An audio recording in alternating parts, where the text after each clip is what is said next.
really challenging, especially vis-a-vis China. I'll yield back, Mr. Chair. Thank you, Senator Kane. Senator Young. Thank you, Chairman. Welcome, Mr. Nathan. Thank you for your service. The first thing I'd like to discuss is the DFC's sort of general focus. We know it's on development that's laid out in its charter. In fact, its decision-making process is advised by a council focusing on developmental priorities, and for good reason. There's definitely a need for that. One of the things the committee's going to have to think about moving forward as we consider the future of the DFC is what focus we're explicitly putting on the agency emphasizing countering national security concerns in addition to developmental priorities, something I know my colleagues have brought up. What current consultative mechanisms exist beyond the Board of Directors to ensure interagency opinions on national security risks or priorities from DOD, the intelligence community, the National Security Council, for example, and how are these shared and incorporated into financing decisions? Senator, thanks for the question. You're absolutely right that these considerations are at the fore of our decision making. The first area is thinking about where we should be spending time looking for deals. What countries, as Senator Kane indicated, for example, we are spending a lot of time in Guatemala looking for deals, despite the certification hurdle, because of all of the foreign policy and national security interests that would be involved there. And we consult with the embassy, with the State Department, our regional bureau.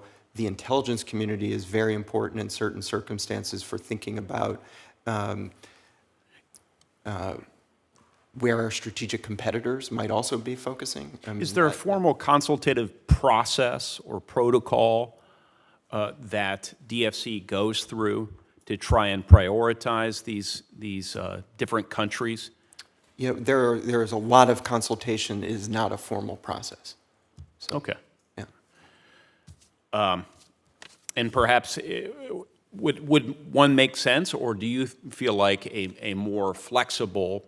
Yeah, I refer back to process what Ranking Member Risch referred to. The flexibility is extremely important because each different circumstance would require different consultation. For example, in the Western Hemisphere, I've recently had meetings with the combatant commander for Southcom, who is very focused on economic development and the tools that DFC has in order to promote democracy and free enterprise.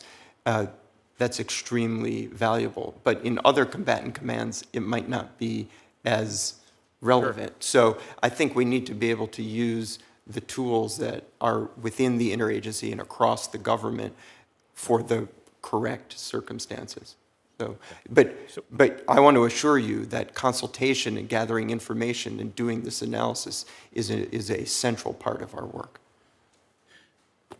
Thank you. So the other thing I want to address is financing of hard infrastructure projects, specifically digital infrastructure.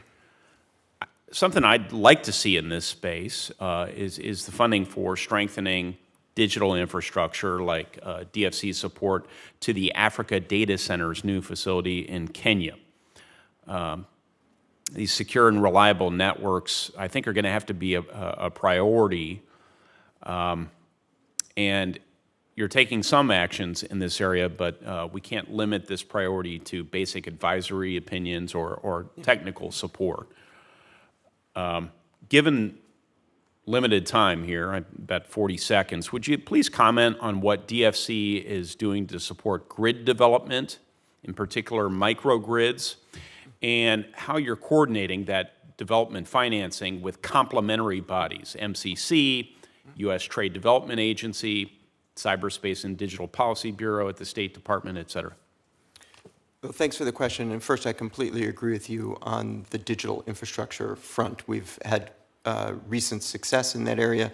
$300 million loan to Africa data centers. I'm actually heading to Ghana next week, where they're opening another data center with trusted equipment. There are other opportunities in the mobile telephone space. It's very important for us to push forward with secure, safe, open networks with trusted equipment, and that we support an alternative offering to what China is offering. On the microgrid area, we have had success in funding some of that activity, particularly in Africa, for distributed energy for areas that aren't connected to larger grids. You're right that our interagency partners often are a source of deal flow or technical expertise. That's certainly something that we rely on, and this is an area that we would definitely like to advance further. Providing reliable access to sustainable electricity is a key to development and is in our strategic interest.